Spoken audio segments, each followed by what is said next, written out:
Good evening, everyone. So, today, let us know and be interested the story of Langay-Langayan by Jose Garcia Villa. But before we dig deeper into the story, let us know first the background of Jose Garcia Villa. So, Jose Garcia Villa was born on August 15, 1908, and she died on February 7, 1997. So known for his title as National Artist for Literature on 1973, and he has a pen name to Big Lion, which combining dove, eagle, and lion. It symbolizes gentleness, strength, and courage. So let's move on to the exposition of the story. So the story introduces a father and his child. To entertain his son, the father playfully imitates a duck waddling, flapping his arms and making quacking sound. The child laughs with delight, showing the warmth of their bond. So, ang story de anino kay, ang kaning langay-langayan, in English, gitawag ni siya og duck, but in Tagalog, langay-langayan, ang tawag sa duck. And then, ang father, she playfully kanang act as a duck. So she always flapped his arm and always making sounds. Quack, quack, quack. And then ang bata ang iyang anak kay kanang mukatawa. And then dito na show ang kainit sa ilang panagbanding.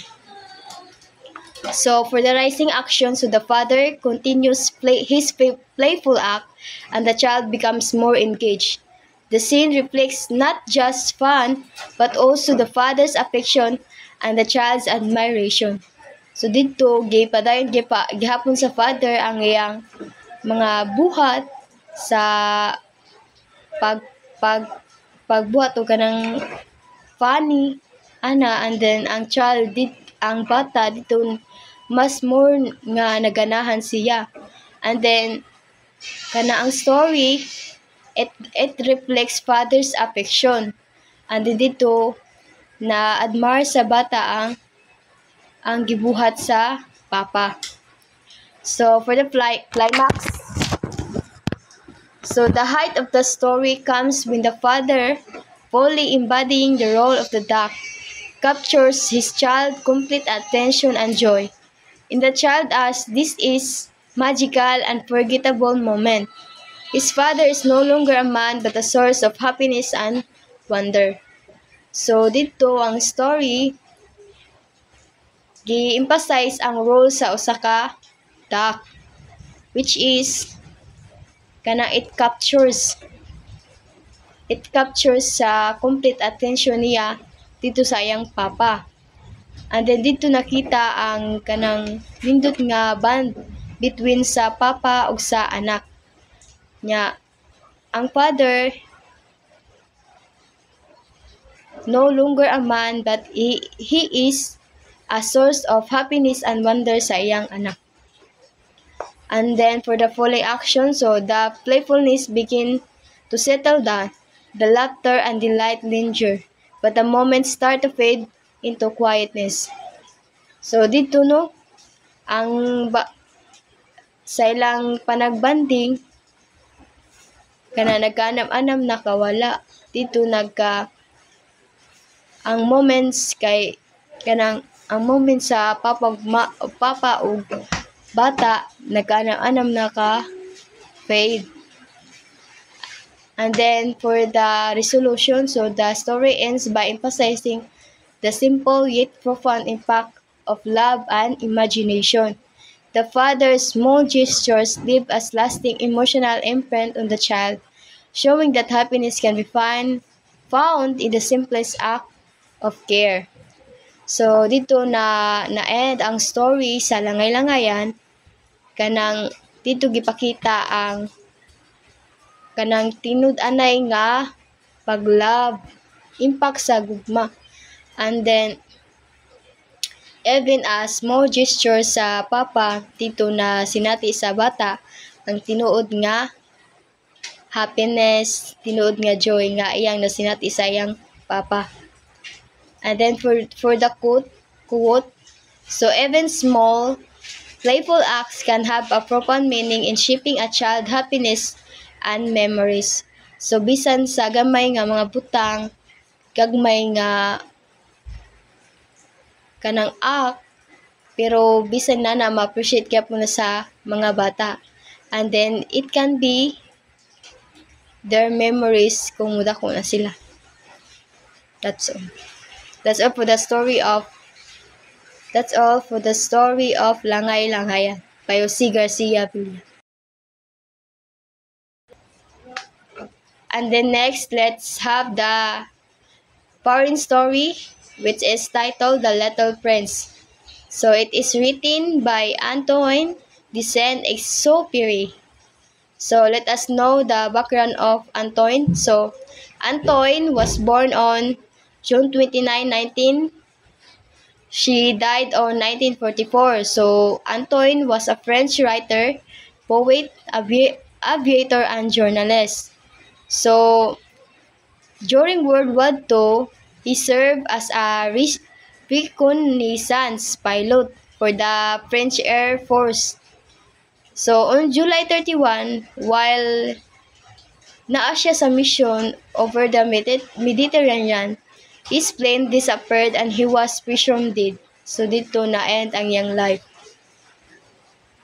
And then, let's go back to the story of the Little Prince. So, for the exposition, so, the narrator, so which is ang pilot, stranded in the Sahara Desert after a plane crash, meet a mysterious young boy, the Little Prince. So that Prince tells stories of his home planet, asteroid B612, and his life there, including his beloved but vain Rose.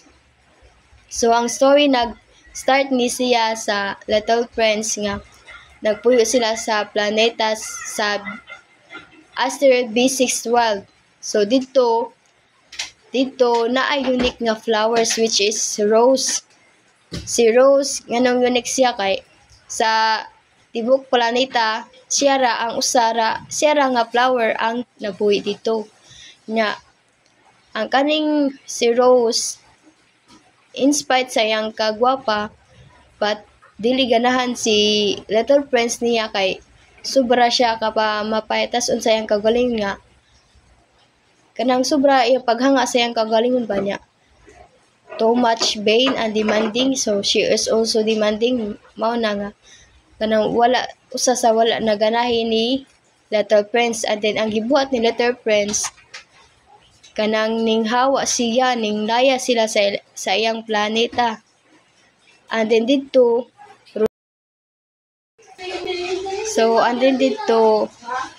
na nilayas ang Little Prince sa ilang planet. And then dito nato siya sa nagkalain-laing planeta. While ang kaning pilot kanang na-stranded po siya sa Sahara Desert. Nya dito niya na-meet si mysterious young boy which is the Little Prince. So for the rising action, so the Little Prince recounts his journey from planet to planet, meeting strange adults, a king, a vain man, a drunkard, a businessman, a lamplighter, and a geographer. Each encounter represents human flaws like pride, greed, and narrow-mindedness. So, while naglibot-libot siya around sa every planet, dito na niya nakita ang nagkaklasing-klasing mga tao.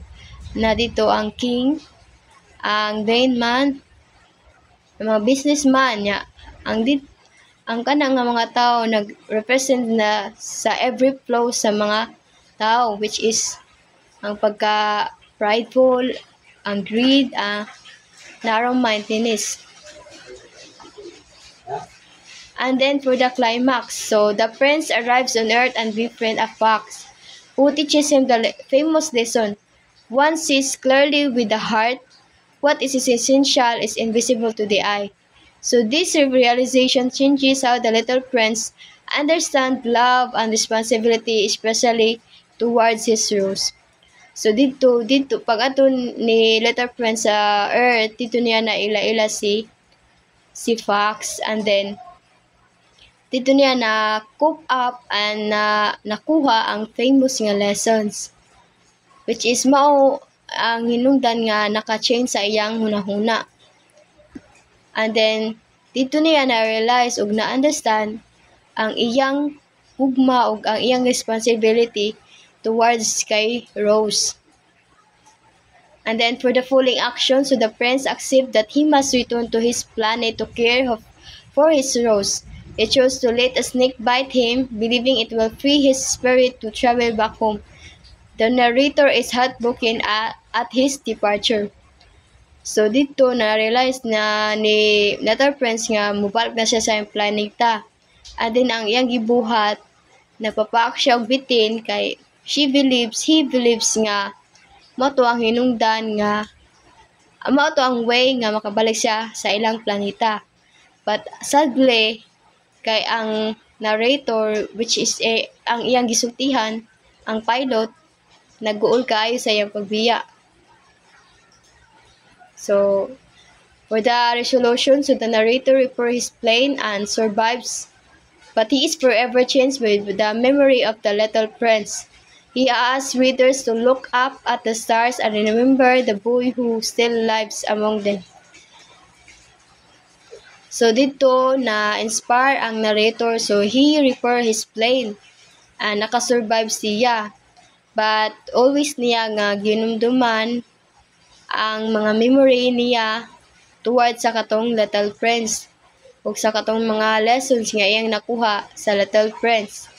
And then she encouraged sa mga mambabasa na murantaw daw sa stars kay dito daw dito napuyo ang Little Prince. So for the quote, so one sees clearly only with the heart. What is essential is invisible to the eye. So mo no, true values lies not on appearance, but in love and relationship. Kay usahay we are deceived by our eyes can be deceived, but ang truly matters is unsay nasa atong kasing-kasing. So that's all for the story of the Little Prince. Thank you.